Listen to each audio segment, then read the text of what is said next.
Welcome back to the channel. Today I'm going to be discussing running shoe rotation for half marathon training.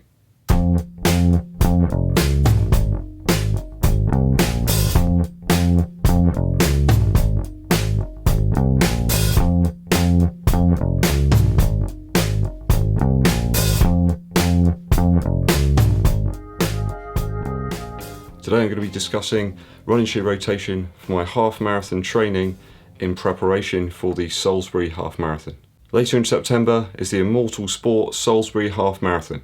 This event's lauded for being a very flat, very fast course and a real opportunity for those looking to beat their personal bests at that distance. There's almost zero elevation, it's almost totally flat. I think there's a couple of small areas where there's some elevation, but it's a real opportunity for me to try and improve on that 1 hour 34 time that I achieved at the Heron Half Marathon back in June. The race is around 10 weeks away, so that presents a perfect window of opportunity to get some dedicated and focused training in to try and improve on that time. As I say, my current personal best on the half marathon time is about 1 hour 34. Strava came in, said I completed the half marathon distance at about 1 hour 32, so obviously it's an official race time, so got to go with that one really. But I'm thinking that I can aim for maybe 1 hour 31, 1 hour 32, something like that on this course. It's got all the attributes and variables for me to really push myself and try and improve on that time. In terms of training, I've got around about 6 different types of activities that I'm going to be doing over the course of the next 10 weeks. So what I want to do is explain my kind of shoe choice for those different activities, given the pros and cons really of those shoes and how they kind of marry up against those activities. So in terms of running shoes, here's what I intend to use for those 6 different activities across the coming training block. So just to talk through those 6 activities first. Number 1, firstly, steady miles. So heading out at a very steady, sustained pace. I'm probably going to be looking at somewhere around 7 minutes 30 per mile. Number 2 is my favourite, speed work.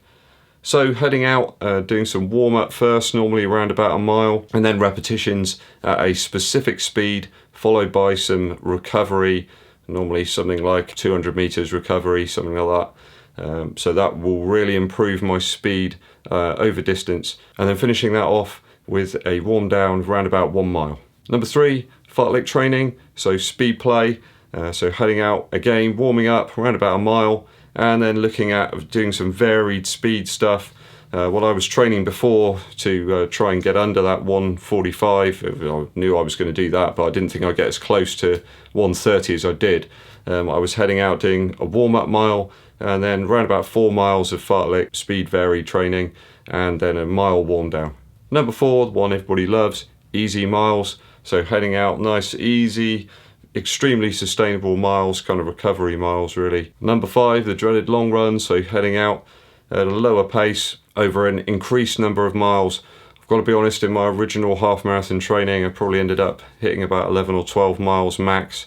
I should have really been going further than that, so I will be looking to do that this time round to improve that endurance really.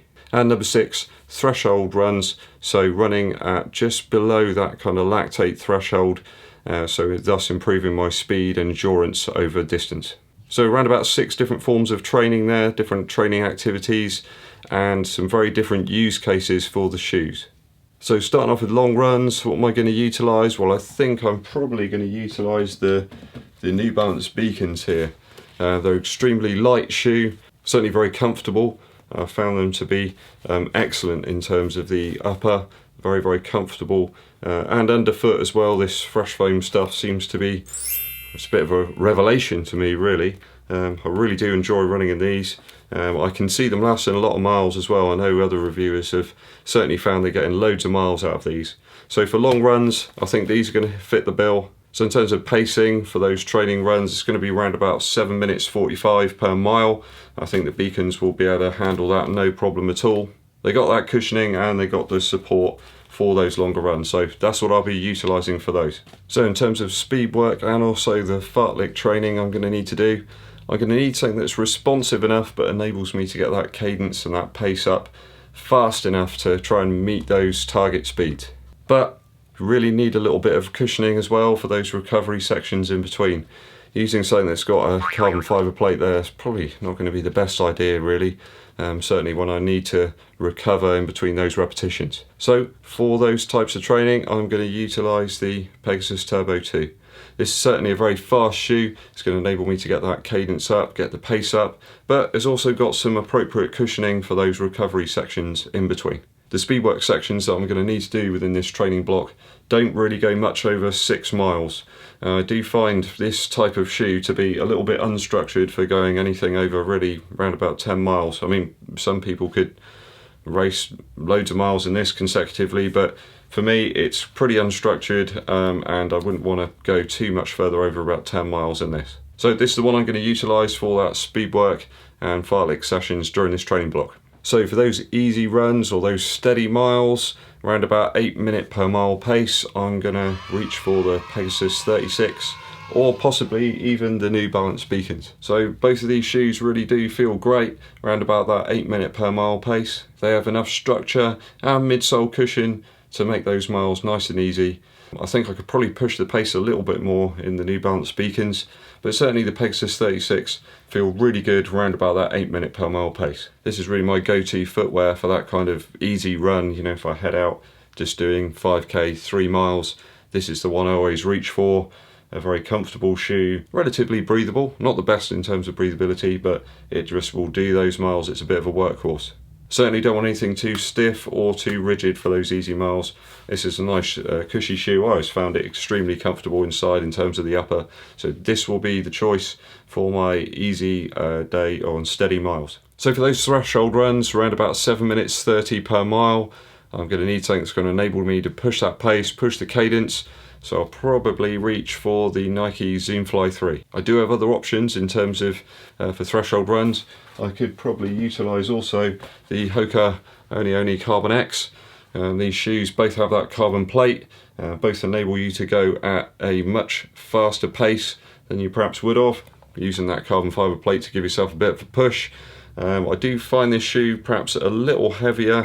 This one's got a few grams advantage in terms of weight over this one, but it's going to be a roll of the dice between these two for those threshold runs. I have grown to like the Zoom Fly 3 since my initial thoughts video. Those initial views weren't the most positive. There were some good things about it, but I did pick up on some perhaps negatives as well. But at higher pace, I feel the shoe does really shine. So for those threshold efforts, which are around about 7 miles in total with 4 at sustained high pace, I feel that this shoe could be the ideal choice. So the Hoka Oni Carbon X could also be in the running for the threshold runs. This shoe is a little lighter than the Zoom Fly 3 and certainly fits into the same kind of category. I have been out a bit more extensively in this shoe now, so do look out for a direct comparison video between the Carbon X and the Zoom Fly 3 very soon. So ultimate goal pace really for the half marathon will be 6 minutes 50 per mile. So that means trimming off around about 10 seconds per mile from my personal best, which I think is probably achievable. I think if I can sustain some very dedicated and focused training over the next 10 weeks, I think I can get there. Also, I feel the flat nature of the Salisbury Half Marathon could really aid me in that. There was a little bit of elevation within the Heron Half Marathon, and it was quite a humid day if I recall. So hopefully conditions might be a little bit more in tune with trying to reach that personal best time. So that about wraps things up for today's video. Thanks for watching. I'd love to hear about the shoe rotation you have for any events you have coming up that you're training for. So it could be half marathons, marathons, yeah, it could even be 10Ks and things like that. I'd love to hear about that, so please comment down below. Please hit that subscribe button so you can view my progress as we get towards the race. Hit the bell for notifications. My name's EDDBUD, and I'll be seeing you.